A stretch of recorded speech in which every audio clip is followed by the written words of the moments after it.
नमस्कार, मैं विक्रम पटेल आप सभी को आपका अपना ही चैनल सीखें कुछ अलग में हार्दिक स्वागत करता हूं। यदि आप मेरे चैनल पे नए हैं तो प्लीज इस चैनल को सब्सक्राइब करना ना भूलें। आज से हम लोग शुरू करने वाले हैं किसी भी हिंदी नाम हो उसे ट्रांसलेट कैसे करते हैं, यानी किसी भी प्रकार के हिंदी नाम रहेंगे तो उसका इंग्लिश कैसे लिखेंगे यानी कैसे बनाएंगे। आज से हम लोग ये शुरू करने वाले हैं, ट्रांसलेशन की ओर हम लोग बढ़ने वाले हैं। दोस्तों, किसी भी प्रकार के ट्रांसलेशन बनाने के लिए आपको जो है वो 12 खड़ी की जरूरत होती है। 12 खड़ी की जरूरत यानी आपको कैसे का के एस से ख जिसे ग ये आपको याद करना होगा। उसके साथ साथ के से क के एस से का के ऐसे की ये आपको सभी क्या रटना होगा, याद करना होगा। दोस्तों, वो एक लंबा प्रोसेस है। यदि आप उसे याद करते हैं उससे अच्छा है कि मैंने एक चार्ट तैयार किया है, आप इस चार्ट को एक बार पढ़े तब आपको लगेंगे कि हाँ ये शॉर्ट चार्ट जो मैंने बनाया है ये बहुत अच्छे हैं। आप यदि बिगिनर हैं, आप इंग्लिश में कुछ नहीं जानते हैं तो आपके लिए ये वीडियो जो है वो बहुत अच्छी है। तो दोस्तों, इस चार्ट में क्या है, चार्ट में दोस्तों ये है, जैसे इसके पहले वाले वीडियोस में हमने बहुत सारे प्रोनाउंसिएशन रूल्स बताए हुए हैं। जैसे ए से आ ध्वनि निकलती है, बी से ब, बी एस से भ, सी से स क। तो ये जो मैंने ऑलरेडी बता चुका हूँ। यदि आप नहीं देखे हैं तो आई बटन में लिंक है, आप वहां से क्लिक करके आसानी से देख सकते हैं और पढ़ सकते हैं। मेरा प्रोनाउंसिएशन पढ़ाने का उद्देश्य ये था कि मैं आपको हिंदी से इंग्लिश की ओर ले जा सकूं। तो दोस्तों, हम ये जो चार्ट तैयार किया है, इस चार्ट में आप देख सकते हैं ए से लेकर जेड तक, ए से लेकर जेड तक क्या क्या ध्वनि निकलती है वो मैंने ये चार्ट में लिख दिया है। आप इसे अपने नोटबुक में, यहाँ वीडियो को आप पॉज कर ले और उसे स्क्रीनशॉट ले ले या अपने नोटबुक में इसे लिख ले, ताकि आपको आगे जो मैं बताने वाला हूँ हिंदी से इंग्लिश नाम कैसे लिखते हैं उसमें कोई दिक्कत का सामना ना करना पड़े। और इसके बाद जो हमें पढ़ना पड़ता है वो है क्या, मात्राएं। जी हाँ, मात्राएं। जैसे आ मात्रा, छोटी ई मात्रा, बड़ी ई, छोटी ऊ, बड़ी ऊ, ए ओ औ अंग अ। मतलब ये क्या है, हमारी हिंदी की जो ये मात्राएं हैं। कोई भी शब्द यदि हम लिखते हैं तो उसमें क्या हमें मात्राएं की जो सहायता लेनी पड़ती है। बिना मात्रा के तो कोई शब्द होते ही नहीं है, क्योंकि यदि उसमें कोई मात्रा नहीं रहता है तो उसमें क्या अ छुपा रहता है। यानी हमें स्वर वर्णों की सहायता लेनी पड़ती है किसी भी शब्द को किसी भी वर्ण को लिखने के लिए, यानी व्यंजन वर्ण को लिखने के लिए स्वर वर्ण की सहायता लेनी पड़ती है। तो ये मात्राएं जो हैं, यदि आ रहेगा तो ए से आ, या आ का डबल ए से आ हम लिखते हैं। आई से छोटी ई और डबल ई से बड़ी ई। हम लोग बचपन से पढ़ते आ रहे हैं कि डबल ई से क्या होता है, हमारा बड़ी ई होता है, यानी दीर्घ ई। लेकिन दोस्तों, मैं आज आपको बताने वाला हूं कि आई से भी क्या बड़ी ई यानी दीर्घ ई होती है, वो हम आगे आपको बताने वाला हूं। उसी प्रकार यू से छोटी ऊ यानी हर्ष ऊ, और बड़ी ऊ यानी बड़ी ऊ को डबल ओ से हम पढ़ते आ रहे हैं। लेकिन आज मैं आपको बताने वाला हूं कि यू से भी क्या होता है, हमारा बड़ी यू होता है यानी दीर्घ ऊ होता है। उसी प्रकार ई से ए आई से आए, आप यहाँ देख सकते हैं मैं मात्राएं लिख दिया हूं। आप अपने नोटबुक में इसे जरूर नोट करें, ताकि आपको हिंदी से इंग्लिश नाम, किसी भी हिंदी नाम को इंग्लिश में बनाने के लिए आपको जो ये मात्राएं जो है, ये मात्राएं बहुत आपको जरूरतमंद है और आप इसे नोटबुक में जरूर लिख लें। अब हम लोग आगे बढ़ते हैं कि इसको हिंदी से इंग्लिश में कैसे लिखते हैं यानी कैसे बनाते हैं। जैसे अ मात्रा रहे, यानी किसी भी व्यंजन वर्ण में क्या, व्यंजन वर्ण को बोलने के लिए, जैसे पलक, व्यंजन वर्ण को बोलने के लिए उसमें क्या अ छुपा हुआ रहता है। अ की सहायता लेनी पड़ती है, जैसे प यानी अ ध्वनि निकल रही है तो यहाँ क्या है, हमारा पलक, यानी इसमें कोई मात्रा नहीं है, कोई मात्रा नहीं है, इसमें अ छुपा हुआ है तो इसे क्या बोल सकते हैं, इसमें कोई मात्रा, यानी आ ई ए आई ये सब मात्राएं नहीं है, इसमें कोई मात्रा नहीं है। तो इसे मैं तोड़ के लिख देता हूं। जैसे पलक, तो इसे मैं लिख सकता हूं प जोड़ ल जोड़ क, पलक। तो अब इसे हमें, ये हिंदी में है, इसे इंग्लिश में लिखना है दोस्तों। तो अभी आप चार्ट में जाएं और चार्ट में देखें कि प का क्या होता है। प का क्या होता है, प का पी होता है, प का मैंने पी लिख दिया। प का पी लिख दिया। और उसके बाद क्या है ल, तो ल का हम क्या लिख दिए, एल लिख दिए, ल का एल लिख दिए। और क का क्या होता है आप चार्ट में देख सकते हैं, आप इसी से मिला सकते हैं कि चार्ट कितना जरूरी है। और क का क्या होता है, क का के लिख दिए। लेकिन सिर्फ मैं पी एल के लिख देता हूं तो ये क्या हमारा, ये गलत हो जाएगा, ये क्या है हमारा, गलत हो जाएगा। लेकिन दोस्तों तो सही हम लिखेंगे कैसे, तो सही लिखने के लिए दोस्तों आप यहाँ देख सकते हैं नोट वन और नोट टू, ये दोनों आपके लिए बहुत वीवीआई हैं। इसे आप अपने नोटबुक में लिखते चलिए, आप वीडियो को पॉज कर ले और इसे लिखते चलिए। जैसे नोट वन हमारा क्या है, यदि कोई मात्रा नहीं हो तो ए का प्रयोग करें। यदि कोई भी शब्द हो उसमें कोई मात्रा नहीं रहेगा तो वहां ए का प्रयोग अपना से यानी खुद से ए वहां लिखना है। जैसे पी का प मैंने लिख दिया, उसके बाद क्या है, कोई मात्रा नहीं है तो यहाँ हमें क्या लगाना है, ए लगाना है। उसी प्रकार एल यानी ल के बाद कोई मात्रा नहीं है तो यहाँ ए लगाना है। लेकिन दोस्तों आप यहाँ देख सकते हैं कि लास्ट यानी लास्ट है ये क, तो क के बाद ए नहीं लिखना है। वो क्यों, नियम 2 हम पढ़ते हैं।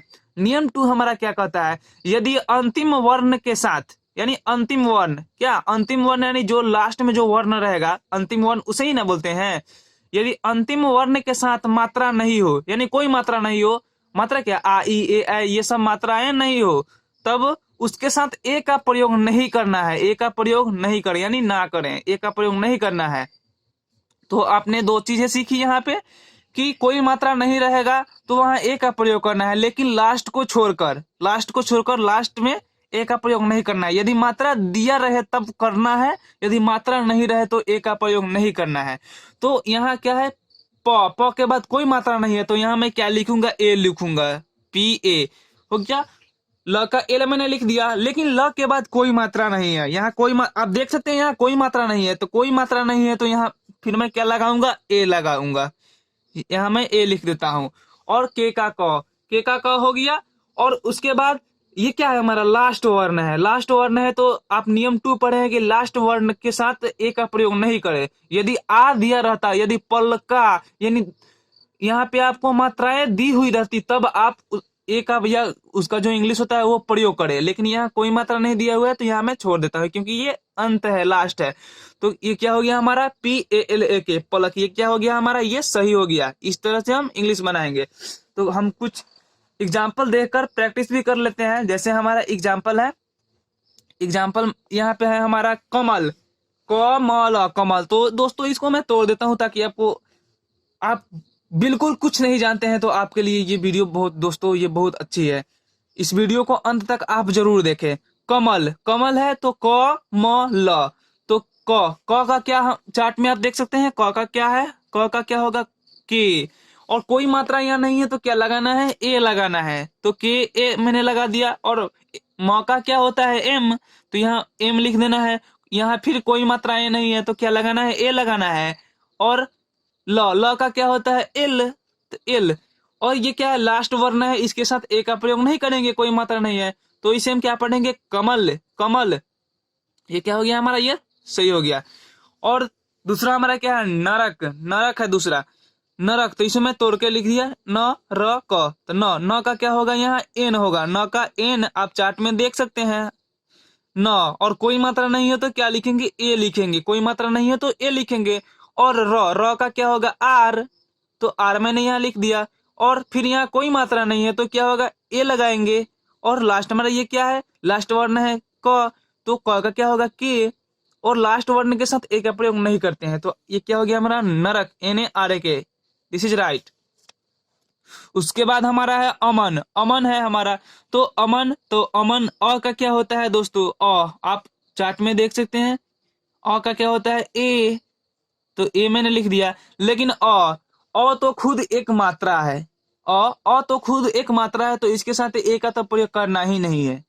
ये आप कोई मात्रा दी हुई रहती है तो उसके साथ ए का प्रयोग नहीं करते हैं क्योंकि ये खुद ए से अ होता है। और फिर आगे हम चलते हैं, म का क्या होगा, एम, तो मैंने एम लिख दिया। और यहाँ पे देख सकते हैं कोई मात्रा नहीं है, कोई मात्रा नहीं है तो यहाँ ए का प्रयोग करेंगे। और न का क्या लिखेंगे, एन। और ये लास्ट वर्ण है इसलिए इसके साथ हम ए का प्रयोग नहीं करेंगे तो ये क्या हो गया हमारा, सही हो गया। और अगला है हमारा नगर। तो नौ, नौ का क्या हो जाएगा एन, और कोई मात्रा नहीं है तो क्या लिखेंगे हम ए लिखेंगे। और गौ, गौ का क्या हो जाएगा जी। फिर यहाँ देख सकते हैं कोई मात्रा नहीं है तो ए का प्रयोग करेंगे। और रॉ का क्या हो गया आर, और इसके साथ ए नहीं लिखेंगे क्योंकि ये लास्ट वर्ण है। ये सही हो गया। और अगला क्या है हमारा सड़क, तो स का क्या होता है एस, और कोई मात्रा नहीं है तो ए का प्रयोग करेंगे। और रॉ, छोटी रॉ या बड़ी रॉ दोनों का क्या होता है आर, तो मैंने आर लिख दिया। और यहाँ फिर कोई मात्रा नहीं है तो क्या लिखेंगे ए लिखेंगे। और क का क्या होता है के, और ये लास्ट वर्ण है इसलिए इसके साथ ए का प्रयोग नहीं करेंगे। ये क्या हो गया राइट आंसर। उसके बाद है हमारा चमक, चमक तो च का क्या होता है सी एच, च का सी एच, और कोई मात्रा नहीं है तो इसके साथ क्या प्रयोग करेंगे ए का प्रयोग करेंगे। और आगे क्या है हमारा म, तो म का क्या लिखेंगे एम, और फिर यहाँ कोई मात्राएं नहीं है तो क्या लिखेंगे ए लिखेंगे। और लास्ट वर्ण क्या है हमारा क, तो क का के लिख देंगे और इसके साथ ए का प्रयोग नहीं करेंगे क्योंकि ये लास्ट वर्ण है। तो आप देख सकते हैं यदि कोई मात्रा नहीं रहेगी तब उसे हम कैसे, उसका इंग्लिश कैसे बनाएंगे। अब हम लोग आ मात्रा रहेगी तब उसे हम उसका ट्रांसलेट कैसे करेंगे ये सीख लेते हैं। जैसे आ मात्रा रहेगी सागर, सागर यानी आ मात्रा है, जैसे स जोड़ आ मात्रा प्लस ग जोड़ र, तो सागर। तो यहाँ स का क्या हो जाएगा एस, तो मैंने एस लिख दिया। और यहाँ आ ध्वनि है तो आ को क्या, आ का क्या होता है ए, यहाँ आ ध्वनि है इसलिए ए लिख दिया। लेकिन जब आ खुद एक मात्रा है तब इसके साथ ए का प्रयोग करना नहीं है, क्योंकि मात्रा दी हुई रहती है तब मात्रा का प्रयोग करिए, ना दिया रहे तब ए का प्रयोग करते हैं खुद से। तो एस ए। उसके बाद ग है तो ग का क्या लिखेंगे हम जी, और यहाँ कोई मात्रा नहीं है तो क्या लिखेंगे ए लिखेंगे खुद से जी ए। और र का क्या लिखेंगे आर, लास्ट वर्ण के साथ ए का प्रयोग नहीं करते हैं, यदि मात्रा रहे तो करेंगे, नहीं रहे तो छोड़ देते हैं। तो ये क्या हो गया हमारा सागर। इसी प्रकार कमला, तो कमला को मैंने तोड़कर लिख दिया क म ल आ की मात्रा, तो क का क्या होता है के, और यहाँ कोई मात्रा नहीं है तो क्या प्रयोग करेंगे ए प्रयोग करेंगे। और म का क्या लिखेंगे हम एम, और यहाँ फिर कोई मात्रा नहीं है तो क्या प्रयोग करेंगे ए। और यहाँ ल है तो ल का क्या लिखेंगे एल, और यहाँ मात्रा दी हुई है लास्ट में। अभी तक आपने देखा कि लास्ट में लास्ट वर्ण के साथ ए का प्रयोग नहीं करते हैं, लेकिन यदि मात्राएं दी हुई रहेगी तब वहां करेंगे। तो यहाँ मात्राएं दी हुई है आ, तो आ का क्या होगा ए, तो ये क्या हो गया हमारा कमला। उसी प्रकार से यहाँ क्या है हमारा दानव, तो दानव तो द का क्या होगा डी, और यहाँ आ मात्रा दी हुई है तब आ का क्या होगा ए, और न का क्या लिखेंगे एन, और फिर यहाँ कोई मात्रा नहीं है तो ए का प्रयोग करेंगे। और व का क्या होगा भी या डब्लू दोनों होता है, तो यहाँ दानव। उसी प्रकार आप यहाँ देख सकते हैं कामना, तो क का क्या होगा के, और यहाँ आ मात्रा दी हुई है तो आ मात्रा का क्या लिखेंगे ए, और उसके बाद मात्रा दी हुई है तो लिख दिए। उसके बाद क्या है म का क्या लिखेंगे एम, काम। उसके बाद क्या है हमारा कोई मात्रा नहीं है तो ए का प्रयोग करेंगे। और यहाँ क्या है हमारा न का क्या लिखेंगे हम एन, और आ मात्रा दी हुई है तो ए, क्या हो गया हमारा कामना।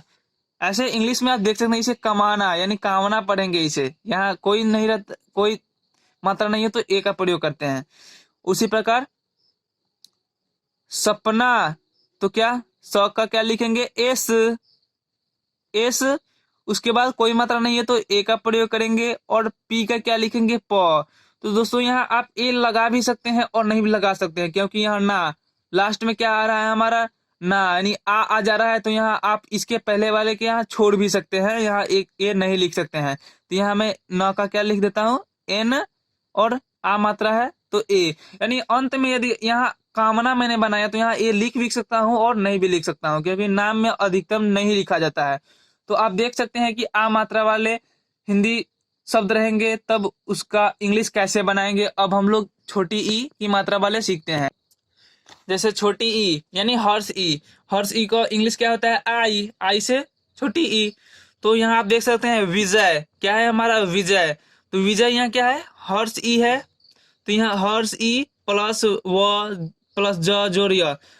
तो दोस्तों आप यहाँ एक बात का ध्यान रखें कि ये हर्ष ई रहे या दीर्घ ई, लेकिन जो हमारा वर्ण रहेगा, जो हमारा ये वर्ण है उसका अंग्रेजी लिखने के बाद ही मात्राएं की इंग्लिश हम लिखेंगे। एक बात का आप ध्यान रख ले कि कोई भी शब्द हो यदि उसमें मात्रा रहता है, लगा हुआ रहता है, तो उस वर्ण का इंग्लिश हम लिख लेते हैं, उसके बाद ही हम मात्राएं का प्रयोग करते हैं। तो यहाँ क्या है हमारा व, मात्राएं का बाद में प्रयोग करेंगे, पहले व का हम लिख लेते हैं। तो व का क्या होगा हमारा भी मैंने लिख लिया। और यहाँ क्या है, हर्ष ई है, तो हर्ष ई का क्या होता है आई, तो यहाँ आई मैंने लिख दिया, भी आई हो गया। और ज का क्या होगा ज का क्या होगा जे। और यहाँ कोई मात्रा नहीं है तो ए का प्रयोग करेंगे। और लास्ट हमारा क्या है, लास्ट वन य, तो य का क्या लिखेंगे वाई, तो क्या हो गया हमारा विजय। लास्ट वन के साथ ए का प्रयोग नहीं करते हैं, आपको मैं बार बार ये बोल रहा हूँ ताकि कंफ्यूजन ना हो। और अगला क्या है हमारा सविता, सविता है, तो इसे मैं तोड़कर लिख दिया। तो यहाँ क्या है तो स का इंग्लिश क्या होता है एस, तो मैंने एस लिख दिया। और यहाँ कोई मात्रा नहीं है तो क्या लगाएंगे, ए लगाएंगे। और यहाँ क्या है, मात्राएं लगी हुई है, तो पहले हम वर्ण का लिखेंगे, व का क्या होता है भी। और यहाँ हर्ष ई का क्या होगा आई, तो यहाँ मैं आई लिख दिया। और उसके बाद क्या है हमारा तो का क्या होगा टी, और आ मात्रा का ए, तो क्या हो गया हमारा सविता। इसी प्रकार से यहाँ आप लिख सकते हैं, जैसे ममिता, तो म का क्या होगा एम, और यहाँ कोई मात्रा नहीं है तो ए का प्रयोग करेंगे। फिर यहाँ म का क्या होगा एम, और हर्ष ई का आई, और टी का त, और आ मात्रा का ए ममिता। उसी प्रकार से किरण का क्या हो जाएगा हमारा के, और हर्ष ई का यहाँ क्या होगा आई, और यहाँ र का आर, और कोई मात्रा नहीं है तो ए का प्रयोग करेंगे। और न का एन, तो क्या हो गया हमारा किरण। उसी प्रकार से चिराग, चिराग, तो यहाँ फिर मात्राएं लगी हुई है, क्या मात्राएं लगी हुई है, छोटी ई यानी हर्ष ई लगी हुई है। तो दोस्तों मात्राएं का प्रयोग बाद में करते हैं, पहले वर्ण का लिखते हैं। तो वर्ण का लिख लेते हैं सी एच, और हर्ष ई का क्या होगा आई, तो मैंने आई लिख दिया। और र का क्या होगा आर, और यहाँ आ की मात्रा है तो ए, और ग का क्या हो जाएगा जी। और लास्ट के साथ हम मात्राएं दी हुई रहती है तो उसका प्रयोग करते हैं, या उसके यदि नहीं दिया रहता है तो ए का प्रयोग नहीं करते हैं। तो क्या हो गया हमारा चिराग। तो ये तो इसमें तो कोई दिक्कत ही नहीं है, आई से ई हो जाएगी। लेकिन दोस्तों आपको ये बताना है कि यहाँ डबल ई से भी दीर्घ ई होगा और आई से भी दीर्घ ई ही होगा। वो कब, देखिए जैसे यहाँ मैं लिखता हूँ जीवन, यहाँ पे है तो ज का क्या हो जाएगा जे, मैंने ज का जे लिख दिया। और यहाँ क्या है हमारा दीर्घ ई है, तो दीर्घ ई का प्रयोग यहाँ क्या, देखिए यहाँ आपको नोट जो है लिखा हुआ है वो आपको ध्यान में रखना होगा। यदि बड़ी ई यानी दीर्घ ई अंत में रहे तो उसका आई का प्रयोग करते हैं। यदि बड़ी ई यानी दीर्घ ई जो ये है, यदि लास्ट में लगा हुआ रहेगा, यहाँ जैसे लास्ट में लगा हुआ रहेगा, तब वहां इसका प्रयोग आई का प्रयोग करना है। ये नोट है आपको, ये भी है, ये आपको ये ध्यान में रखना है। तो यह क्या है हमारा लास्ट में नहीं है, बीच में है, यानी शुरू और बीच में रहेगा तो डबल ई का प्रयोग करना है। तो ये बीच में है, सिर्फ लास्ट का आप ध्यान में रखें कि लास्ट में यदि रहेगा तब वहां आई का प्रयोग करना है। तो यहाँ क्या है हमारा जे, तो फिर यहाँ शुरू में है तो यहाँ डबल ई का प्रयोग करेंगे, तो जे डबल ई मैंने लिख दिया। और व का भी हो जाएगा, व का भी, और यहाँ कोई मात्रा नहीं है तो ए का प्रयोग करेंगे। और न का एन, तो क्या हो गया हमारा जीवन। उसी प्रकार से दीपाली, दीपाली, तो द का क्या हो जाएगा डी।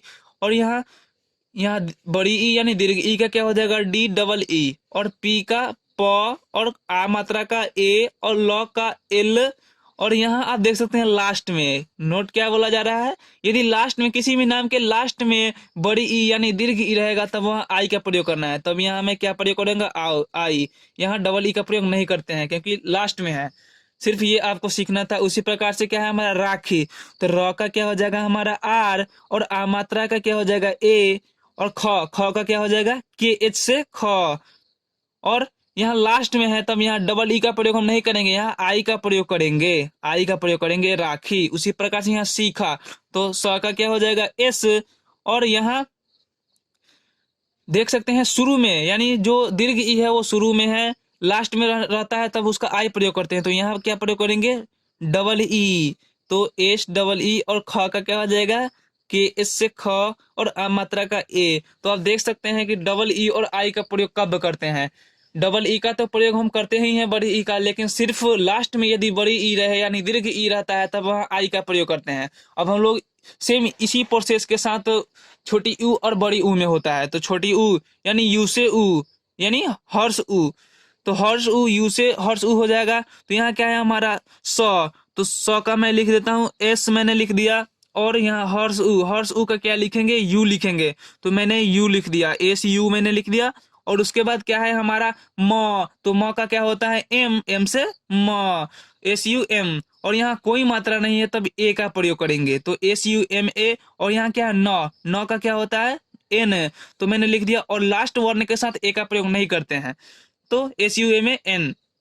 उसी प्रकार से चूमन, तो च का क्या हो जाएगा सी एच, सी एच, और यहाँ हर्ष ऊ का क्या हो जाएगा यू, तो मैंने यू लिख दिया, सी एच यू। और म का क्या हो जाएगा एम, और यहाँ कोई मात्रा नहीं हो तो ए का प्रयोग करेंगे, और न का क्या लिखेंगे एन लिखेंगे, चुमन।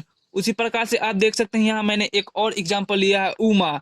तो दोस्तों ये तो खुद एक मात्राएं हैं, ऊ यानी क्या ऊ है हमारा, तो ऊ का यू से ऊ होता है, यू से ऊ, तो मैं सीधे इसे क्या लिखूंगा यू। और ये खुद मात्रा है तो इसके साथ तो ए का प्रयोग करना ही नहीं है, क्योंकि मात्राएं दी हुई रहती है तब उसके साथ ए का प्रयोग नहीं करते हैं, तो यू। और म का क्या हो जाएगा एम, और आ मात्रा का क्या लिखेंगे ए। यदि यहाँ आ मात्रा नहीं दी हुई रहती तब ए का प्रयोग नहीं करते, लेकिन यहाँ क्या है हमारा आ मात्रा दी हुई है इसलिए लास्ट में इसका प्रयोग करेंगे उमा। तो दोस्तों इसके पहले आप जैसे आपने सीखा कि डबल ई और आई का प्रयोग, जैसे बड़ी ई में डबल ई, यहाँ पे आपको अभी मैंने बताया था कि डबल ई और आई, दीर्घ ई का डबल ई कब लिखते हैं और आई कब लिखते हैं। सेम इसी प्रोसेस को यहाँ अपनाएंगे, जैसे डबल ओ से दीर्घ ऊ और यू से भी दीर्घ ऊ कब लिखेंगे। डबल ओ से तो दीर्घ ऊ लिखते ही हैं, लेकिन यू से दीर्घ ऊ लिखेंगे कब, जब लास्ट में रहेगा दीर्घ ऊ, जब अंत में अंत वर्ण के साथ रहेगा दीर्घ ऊ तब यू का प्रयोग करेंगे, यू का। जैसे आप यहाँ, जैसे मैंने यहाँ नोट लिख भी दिया है, आपको नोट में लिख दिया है, यदि दीर्घ ऊ अंत में रहे तो यू का प्रयोग करें, यू का। तो आपको ये जो नोट मैंने लिखाया है ये आपको अपने नोटबुक में जरूर लिखना है, ताकि कंफ्यूजन की जरूरत, कोई भी कंफ्यूज ना हो। तो यहाँ क्या है हमारा पूजा, तो प का क्या होता है हम पी लिख दिया मैंने, और यहाँ दीर्घ ऊ का क्या लिखेंगे डबल ओ, तो डबल ओ मैंने लिख दिया। उसके बाद क्या है ज, तो ज का जे लिखेंगे, और आ की मात्रा है तो आ की मात्रा का क्या लिखेंगे ए, तो ये क्या हो गया हमारा पूजा। उसी प्रकार से यहाँ देख सकते हैं दामू, तो डी, द का क्या हो जाएगा डी, और आ मात्रा का ए लिखेंगे, और यहाँ म एम से म, तो म मैंने लिख दिया। और यहाँ आप देख सकते हैं लास्ट में यानी अंत वर्ण के साथ क्या है हमारा दीर्घ ऊ है, तो अंत वर्ण के साथ दीर्घ ऊ रहेगा तो यू का प्रयोग करना है सिर्फ अंत के साथ। तो यहाँ मैं दीर्घ ऊ का क्या लिखूंगा यू लिखूंगा, दामू। यहाँ क्या है पूनम, तो प का क्या हो जाएगा पी, और यहाँ क्या है शुरू में है तो यहाँ क्या डबल ओ का प्रयोग करूंगा दीर्घ ऊ के लिए, पी डबल ओ, और न का एन लिखूंगा, और यहाँ कोई मात्रा नहीं है तो ए का प्रयोग करूंगा, और म का क्या लिखेंगे म एम। और इस ये लास्ट वर्ण है इसलिए इसके साथ क्या ए का प्रयोग नहीं करते हैं, तो ये क्या हो गया हमारा पूनम। उसी प्रकार से हमारा लास्ट एग्जाम्पल क्या है राजू, तो राजू का कैसे हम बनाएंगे, तो र का क्या हो जाएगा आर, और आ मात्रा का ए का प्रयोग करेंगे, और यहाँ ज का क्या लिखेंगे जे। दोस्तों यहाँ डबल ओ का प्रयोग नहीं करते हैं, लास्ट में है इसलिए यू का प्रयोग करेंगे बड़ी यू के लिए, R A J U Raju. तो दोस्तों आप देख सकते हैं कि हिंदी से इंग्लिश कैसे हम बना सकते हैं, कैसे लिख सकते हैं, या ट्रांसलेट कैसे कर सकते हैं। तो दोस्तों आज का जो हमारा वीडियो था ये थोड़ी लंबी हो चुकी है, तो ये मैं आपको ये बड़ी ऊ यानी दीर्घ ऊ तक ही बताया, और इसके आगे पार्ट 2 वीडियो लेकर आऊंगा, तो आप उसे जरूर देखिएगा। ये वीडियो आपको कैसी लगी ये कमेंट जरूर करें, और यदि आपको अच्छी लगी या इसमें कोई कमी रह गई तो एक कमेंट करना ना भूले। यदि आपका कोई डाउट क्लियर नहीं हो पाता है तो एक कमेंट आप जरूर करें। यदि वीडियो अच्छी लगी हो तो प्लीज लाइक सब्सक्राइब शेयर करना ना भूले। तब तक के लिए धन्यवाद। अब हम लोग मिलते हैं नेक्स्ट वीडियो में। जय हिंद।